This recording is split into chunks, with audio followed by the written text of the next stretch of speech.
When you come into Medicare, your first decision is which way you're going to go. Are you going to stay with original Medicare? Are you going to choose a Medicare Advantage plan? And it's a huge decision, one you absolutely need to understand. I'm going to tell you right now why I would never choose a Medicare Advantage plan. I'll show you exactly why and the difference between the two. And I'm Keith Armbrecht. I'm founder of Medicare on Video, and I help people across the country make the right Medicare choices. I can absolutely help you as well. If you've watched any of my other videos, you know I am not a fan of Medicare Advantage. I'm going to tell you exactly why I personally would never choose a Medicare Advantage plan. So first we need to understand what is a Medicare Advantage plan.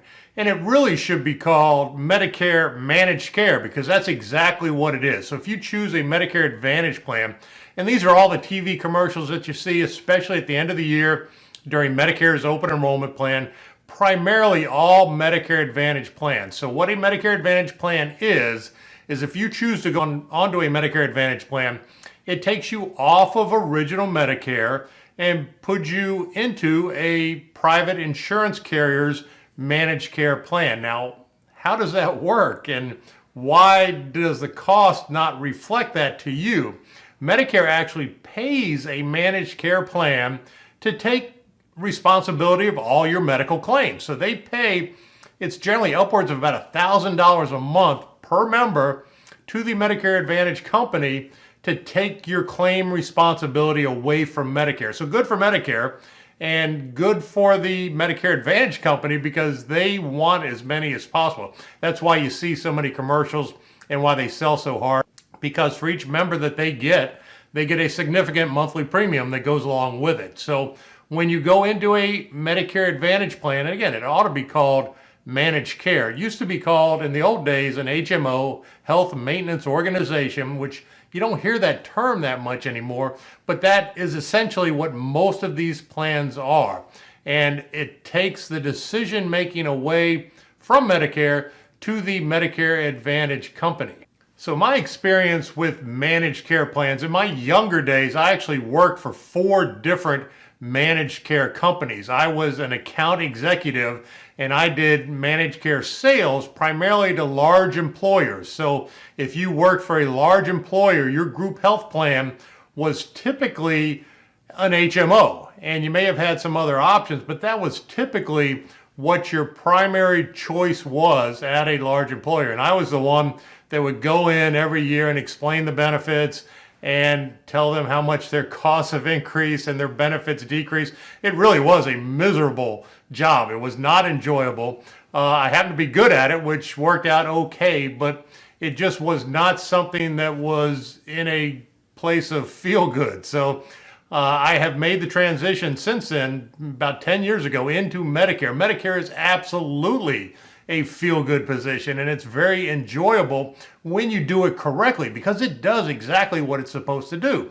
Medicare is possibly the only government program that does exactly what it's supposed to do and does it very well. And that's why it's confusing to me why anyone would want to choose to leave Medicare and go to a Medicare Advantage plan unless it's kind of a sales situation where somebody's selling you into that scenario. So I'm going to tell you exactly why I would never choose that. And there's a couple of main reasons. Let's first talk about the cost differences between a Medicare Advantage plan and staying on original Medicare. So if you stay on original Medicare, A and B, you'd likely have a Medicare supplement plan that covers the pieces that A and B do not. A has a deductible that's kind of big. B has a deductible that's pretty small. And then there's some 20% co-insurance also that you wouldn't want to be responsible for. So you get a Medicare supplement plan that covers most of all of that. And a Medicare supplement plan, generally for the folks that we deal with, runs pretty close to about $100 a month. So it's not by any means prohibitive in a cost standpoint. Now, something to understand, whether you're on original Medicare or on a Medicare Advantage plan, you're always going to have your Medicare Part B premium. So your Part B premium, which is also a couple $100 a month, is going to be paid regardless of which avenue you choose. So that really negates the difference between the choice because that's always there. The difference after that is the Medicare supplement plan And then on original Medicare, you'd also probably get a Medicare drug plan. So a Medicare drug plan can run as low as $10 a month up to about $20, $25 a month. Depends on how complicated of prescription drug regimen that you have. Now, a Medicare Advantage plan can have zero additional premium, or it can have $50 a month, or it could be higher than that. It also generally will include Medicare drug plan as part of the Medicare Advantage part of it. Now, something to understand, if you are looking at Medicare Advantage plans, the lower that cost is, generally the more restrictive it will be, or the smaller network of doctors and hospitals. So kind of get what you pay for without a doubt. So when you go to use either original Medicare with a supplement or Medicare Advantage plan, significantly less expensive with original Medicare and a supplement. When you have a supplement, let's say you have Plan G with your A and B, your out of pocket for the year is a couple $100. And that's it for the entire year. Once you're out of pocket a couple $100, which is generally just the Medicare Part B deductible, it pays 100% the rest of the year without any out-of-pocket expense. On Medicare Advantage, it's kind of a pay-as-you-go, and your out-of-pocket maximum for the year, if you had a really significant year medically, can be as high as $7,500 for the year. So absolutely something to keep in mind. It can be a little bit less expensive on the front, Medicare Advantage, but can be significantly more expensive as you use it. So if you never use it, it's terrific. And that's generally where you hear the good things about Medicare Advantage is people that haven't had a lot of experience using them. If you go on to Google and you pick a Medicare Advantage company and you look for reviews on that company, I mean, you'll find books and books of reviews on Medicare Advantage. Medicare Supplement, there's really no interaction with an insurance company. You go to the doctor, you give them your Medicare card, you give them your supplement card. The doctor bills Medicare. Medicare pays their part and sends it then to the Medicare supplement company. The Medicare supplement company has no decision to make on whether they cover or whether they don't cover. If Medicare covers it, they have to cover it. So there's literally no interaction between you and the insurance company or any pre-authorizations or any referrals or anything of that nature with original Medicare. That's the primary reason that I would absolutely choose original Medicare and would never choose Medicare Advantage, is because I want control over what I do. And Medicare Original gives you that control. It's absolutely terrific. It's basically autonomous. If it's medically necessary and your doctor says you need it, Medicare covers it. And then your supplement has to cover it because they have to cover whatever Medicare covers. So there's literally no decision made. On a Medicare Advantage plan, different story. There's pre-authorizations where if you're going to have something significant, generally they have to get it pre-approved before you can do it. And that can cause wait times of weeks, even months, to have whatever procedure you need to have done, and especially in these days where things get a little more complicated with wait times. Also, authorizations and referrals. So referrals from a primary to a specialist, that's probably the number one complaint with a Medicare Advantage company is if you need to go to a specialist, first you have to go to a primary care, ask them if it's okay, they give you a referral, then you make an appointment with a specialist. It can add weeks to the time that you get to actually see that specialist because you had to make extra trips to a primary care first. Original Medicare, you don't need any of that. Now, sometimes a specialist may require that you see a family doctor before you come to see them. That's very possible. If it's a neurologist or something like that, they want you to make sure you know why you're coming. But you don't have to do it. It's not a requirement. So it's much easier to get through things and to choose what you want to have done. And leads me to the next point of networks. And networks, probably the number 2 complaint on Medicare Advantage. When you join a Medicare Advantage plan, you primarily have to use a network of doctors and a network of hospitals that are based generally in your local area. So, and again, can be cost related. So if it's a $0 plan that you're in, you probably have a much smaller choice of doctors, a much smaller choice of hospitals. If you're paying $50 a month or $80 a month in premium, you might have a bigger network of doctors and a bigger network of hospitals, but in your local area. Again, it does not go outside of your area for the most part. On a Medicare Advantage plan, if you are traveling and you run into a Medicare or a medical scenario and it's an emergency, it's going to be covered. And then generally, if it's going to require continued care, they're going to require you to come back within the service area. Another reason that I would never join a Medicare Advantage plan.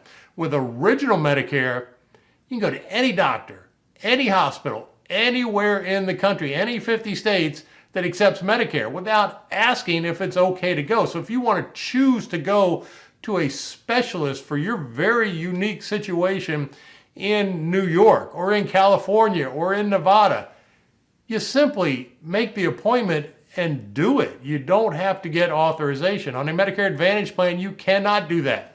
Now, there are Medicare Advantage plans that will have out-of-network benefits. We have out-of-network benefits that allow you to go other places. The issue with that is cost. And generally, with any out-of-network benefit, you will find that it is cost prohibitive, meaning it's super expensive to go out-of-network. Number one, the out-of-network doctor can charge whatever they want to charge. They have no pre-negotiated rates with an insurance company, and then the Medicare Advantage plan would pay based on usual and customary, which could be far less than what that doctor actually is charging, and therefore you will pay that balance bill after the usual and customary part of it is taken care of. And it can get super complicated. With Medicare Original, none of that. It's all already pre-negotiated. Doctors that accept Medicare agree they have to accept Medicare approved charges, and that's how they get paid. And then again, your supplement, again, doesn't play any part in the decision factor. You go to the doctor, you give them your Medicare card, they send the claims to Medicare. Medicare then sends the balance to the supplement that they're supposed to pay, and that's it. There's no questions asked. I have thousands of clients on Medicare supplements. I get zero customer service calls, literally zero. If I get a call, it's about a lost card or something like that, but never, I mean, I can't recall the last time that somebody said, hey, this didn't get paid and this is a problem. It just doesn't happen. And to be perfectly clear and transparent, I sell Medicare supplements. I'm an insurance broker. That's what I do. I could absolutely easily sell Medicare Advantage plans. Medicare Advantage plans actually pay a much higher commission than Medicare supplement plans. But I completely uncomfortable with selling something to somebody that's super important in something that I just don't believe in. So that's generally why I focus solely on Medicare supplements, because it's terrific. It's easy. It's great for me too, because I don't get a bunch of angry customers, and it does exactly what it's supposed to do. I get calls all the time from friends that I know that my sister's on this Medicare Advantage plan and now there's an issue and we need to get her off. How do we get her off? You can't get her off. Once you're in a medical scenario and you're already in Medicare in most states, you'd have to go through medical underwriting to get a Medicare supplement plan. So it's not the way it is. Now, if you're on a Medicare supplement for some crazy reason you wanted to go to a Medicare Advantage plan, you can do that anytime at the end of the year during Medicare open enrollment. But you can't go from a Medicare Advantage plan back to a Medicare supplement in most states. There are a handful of states that allow you to do it, but in most states, you have to go through medical underwriting. So you don't want to wait until there is a medical scenario where you need to go to see a certain cancer doctor in North Carolina or a certain cardiologist in Arizona. You just don't want to be in that position and then have your hands tied because you can't do it. With original Medicare, you can do it. You can go anywhere you want. You can do anything you want. And there's no questions asked on why do you want to go there. And that, again, is a main reason that I would choose always original Medicare, and I would never choose Medicare Advantage. So I hope you found this helpful, and by all means, leave comments. I'm sure I'll get comments that people love their Medicare Advantage plans, generally people that haven't used them a lot, but if you have, let me know. It's rare, but it does happen that people, if you had one specific doctor and that's the one you were going to go to and they're in that Medicare Advantage plan, that might work out very well. but everything else, cost, access, freedom, flexibility, all goes on the original Medicare side without any doubt whatsoever. So hope you found this helpful. I'm going to show you right now how to download my book for free, Medicare Made Clear. I explain a whole bunch of everything in my Medicare book. I hope you found it helpful. Have a fantastic day. Thank you for taking the time to watch my video. I hope you found it very helpful. Here are a couple other things that you'll also find helpful as you go through Medicare. The first one is a copy of my book, Medicare Made Clear. You can download it right now for free. I've put a lot of time and effort into this book, and you'll see I cover just about every piece of Medicare, and I've written it in a way that makes it pretty easy to understand. Now, I also have videos throughout the book, so if you don't want to read through all the information, click on the video and I'll explain it all to you right there. You'll also find all the links that you need to either sign up for Medicare or things that you're going to need now or in the future when things come up related to Medicare. So take just a minute, go to medicareonvideo.com/free book, and you can download it right now. Now also make sure once you're in Medicare that every year you come back and visit Medicare Price Check. This is my other website where I make it super easy for us to compare our current coverage against new plans that may be less expensive. And remember that Medicare supplements are standardized, so it doesn't matter which insurance company we use, we'll still have the same Plan G or the Plan N that we have now, but hopefully we can get it at a lower price. So visit MedicarePriceCheck.com. Real easy. We'll email you the quote. If it makes sense, then we'll do it from there. So hope you found all this helpful. Have a fantastic day.